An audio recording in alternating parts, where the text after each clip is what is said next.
एक पंचकल्याणक करते हैं तो कितना खर्चा आता है? आपके हिसाब से जोड़ देना, कितना खर्चा आएगा एक पंचकल्याणक करने में? आपका छोटा गांव इसलिए 1 करोड़ हो गया, बड़ा गांव हो जाएगा तो ज्यादा 5 करोड़ भी जा सकता है। 2-4 करोड़ हम खर्चा भी कर लेते हैं। देख लेना, पंच कल्याणक में 5 कल्याणक होते, कौन कौन से? गर्भ कल्याण, जन्म कल्याणक, दीक्षा कल्याणक अथवा तप कल्याणक, ज्ञान कल्याणक, मोक्ष कल्याणक अथवा निर्वाण कल्याणक। भगवान के 5 कल्याणक होते, आपके कितने हुए हैं? भगवान के 5 हुए, आपके कितने हुए हैं? गर्भ और जन्म कल्याणक हो गया है। भाइयों, कल्याणक महापुरुषों के होते, सामान्य लोगों के नहीं।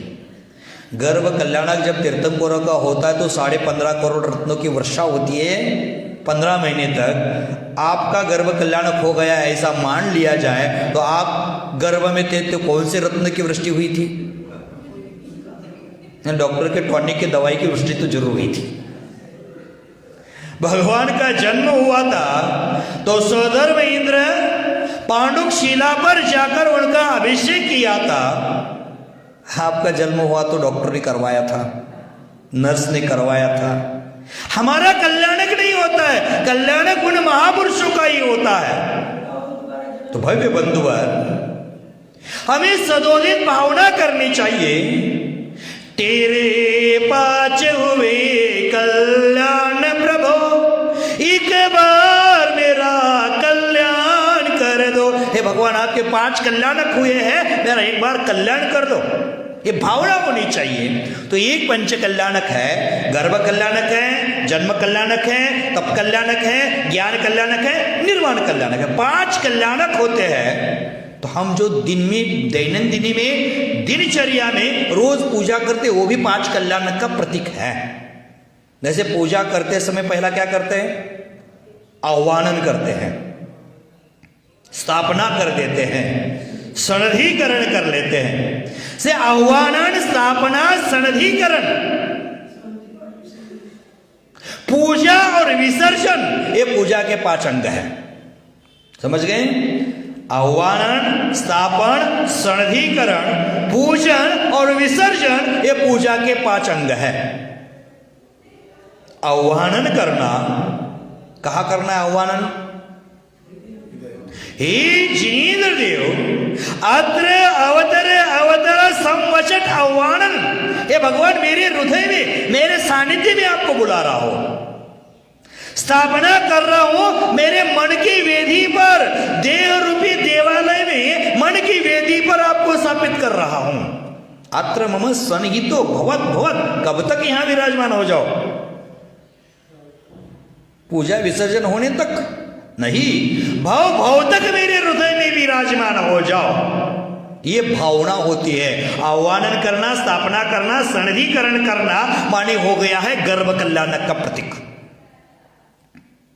पूजन हम प्रारंभ करते हैं, उसमें पहला द्रव्य चढ़ाते हैं, जल चढ़ाते हैं। जिनेन्द्र देव, अनादि काल से मुझे जन्म जरा मृत्यु के रोगों ने घेरा है, उस रोगों का नाश हो। दूसरा द्रव्य चढ़ाते हैं, हे भगवान, देह ताप का नाश हो, संसार में जो ताप है उसका अंत हो, इसलिए मैं द्रव्य चढ़ा रहा हूं। भगवान हमारे लिए संसार का ताप नष्ट करने में निमित्त हो सकते हैं। जैसे रत्नत्रय है और रत्नत्रय के माध्यम से सुख मिलता है, उसी प्रकार संसार में भी तापत्रय है। 3 प्रकार के ताप है। कौन सा ताप? Malaria, dengue. ये ताप नहीं है, ये ताप तो शरीर का टेम्परेचर बढ़ाने वाले हैं। लेकिन संसार में तापत्रय है, वो ताप 3 ताप है। वो जन्म का ताप है, संताप है, जरा माने बुढ़ापे का संताप है, और मरण का संताप। इस तापत्रय को नष्ट करना है। तो पहले जल चढ़ाए, चंदन चढ़ाए, ये हो गया जन्म कल्याणक का प्रतीक। क्योंकि जन्म कल्याणक होता है। पांडुक शिला पर जाकर अभिषेक करते हैं, चंदन आदि सुगंधित द्रव्य लगाते हैं, इसलिए हो गया गर्भ कल्याणक का प्रतीक। उसके उपरांत अक्षत चढ़ाते हैं, किस लिए? अखंड अक्षय सुख की प्राप्ति हेतु। अक्षत चढ़ाते अभिषेक के उपरांत इंद्रादि के द्वारा देवलोक से लेकर आए हुए मोतियों की माला पहना देते, वस्त्र आभूषण पहना देते, अलंकार पहना देते हैं। तो अक्षत चढ़ाना ये वस्त्राभूषण अलंकार पहनाने का प्रतीक है, वो भी जन्माभिषेक के अंतर्गत है। और अक्षत के बाद पुष्प चढ़ाते। क्यों चढ़ाते पुष्प? काम बाण विध्वंस करने के हेतु। जिस प्रकार मुनिराज का दीक्षा होता है, गृहस्थ अवस्था का त्याग करके वस्त्रों का स्वयंवर करते हैं मुक्ति लक्ष्मी का वरण करने हेतु, संपूर्ण बाह्याभ्यंतर परिग्रह का त्याग करते हैं, और तब जाकर गुरु संस्कार करते हैं। आपने देखा होगा, जैसे दुलियान में दीक्षा हुई थी, संस्कार हो रहे थे, और संस्कार होते हैं तो उसमें 16 संस्कार भी किए जाते हैं। उस 16 संस्कार करते हुए आचार्यों के द्वारा लौंग रखी जाती है मस्तक पर, पुष्प रखे जाते हैं मस्तक पर साथियां बना करके उस पर पुष्प क्षेपण किए जाते हैं। पुष्प क्षेपण करते हैं दीक्षा संस्कार में, तो भगवान को पुष्प चढ़ाना माने तब कल्याणक का प्रतीक है, दीक्षा कल्याणक का प्रतीक है। दीक्षा कल्याणक तो हो गया, उसके बाद नैवेद्य आता है। अब दीक्षा होने के बाद आहारचर्या भी होगी। जैसे आदिनाथ भगवान थे, 1 साल के महा उपवास के उपरांत उनको हस्तिनापुर में राजा श्रेयांश के द्वारा प्रथम पारना हुआ। तो आहारचर्या के लिए भी साधु निकलते हैं। भगवान जी को नैवेद्य चढ़ाना माने आहारचर्या का प्रतीक है, समझ लेना। उसके उपरांत दीप आता है। कल्याणक कौन सा आया? तब कल्याणक आया। तब कल्याणक के उपरांत ज्ञान कल्याणक। तो हम दीप चढ़ाते हुए बोलते हैं केवल ज्ञान प्रकाशाय।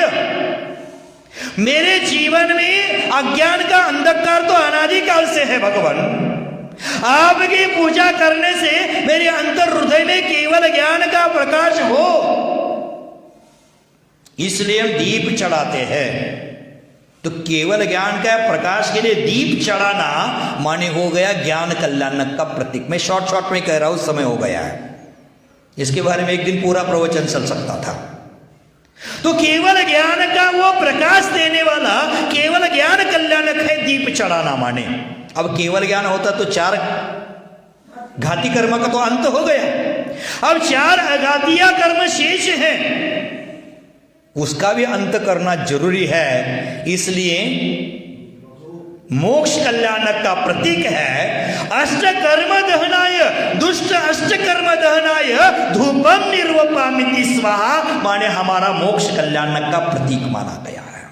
अथवा अष्ट कर्म के नाश के उपरांत अंतिम शुक्ल ध्यान लगाते हैं भगवान, तो अष्ट कर्मों का अंत हो जाता है। और अष्ट कर्मों के अंत के बाद फल क्या होता है?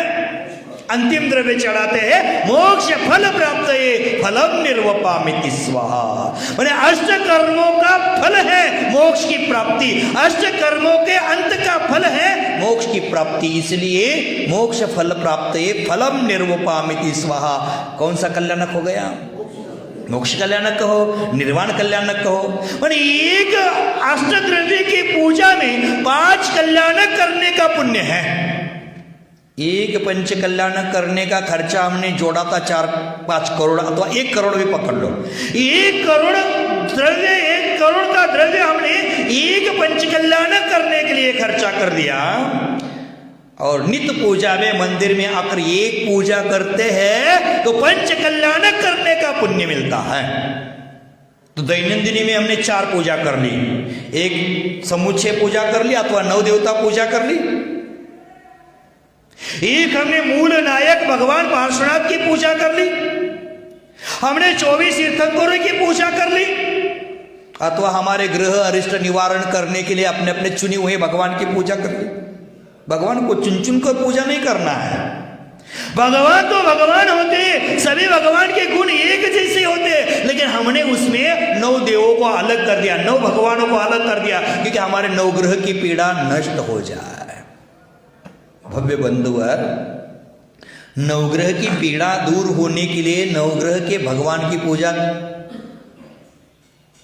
करना ठीक है, आप कर रहे हो, लेकिन उस हेतु से मत कर लेना। नवग्रह की पीड़ा को शांत करने के लिए अपने जीवन में जो 10वां ग्रह है उसका नाम है परिग्रह, उसकी शांति करो, नवग्रह अपने आप शांत हो जाते हैं। हम वास्तु शांति करते हैं, क्या बोलते हो, नांगल क्या बोलते हैं, नांगल ही होता है ना। वास्तु शांति करते हैं तो मैं बोलता हूं वास्तु शांति करने से शांति नहीं मिलेगी, वास्तु में रहने वाले व्यक्ति के मन की शांति होनी चाहिए, तब जाकर वास्तु शांति ही देती है। हमारा मन ही अशांत है तो कैसे शांति मिलेगी। तो भव्य बंधुवर, 4 पूजा कर ली तो रोज हम कितना खर्चा कर रहे हैं, 4 करोड़ रुपया। 1 महीना पूजा कर ली, 10 दिन पूजा, हिसाब बढ़ाते जाएंगे, 10 दिन पूजा कर ली 40 करोड़, 100 दिन पूजा कर ली 4 अरब, 1000 दिन पूजा कर ली 40 अरब, ऐसे बढ़ता बढ़ता जाएगा। हमारी जिंदगी में हम 100 साल जीने वाले, समझ लेना, जिएगा कोई नहीं आज वर्तमान में। 100 साल जीने वाले 1 साल के 365 दिन होते, गिनती के लिए 350 पकड़ लेना, 100 साल के 3500 हो गए, 35,000 हो गए, 35,000 इंटू 1 करोड़ कर देना, कितना कैलकुलेशन नहीं है। इतना दान करने का पुण्य, इतनी भगवान के पंच कल्याण करने का पुण्य हमें अवसर मिलता है, लेकिन हम उसको ऐसे ही गवा देते, पूजा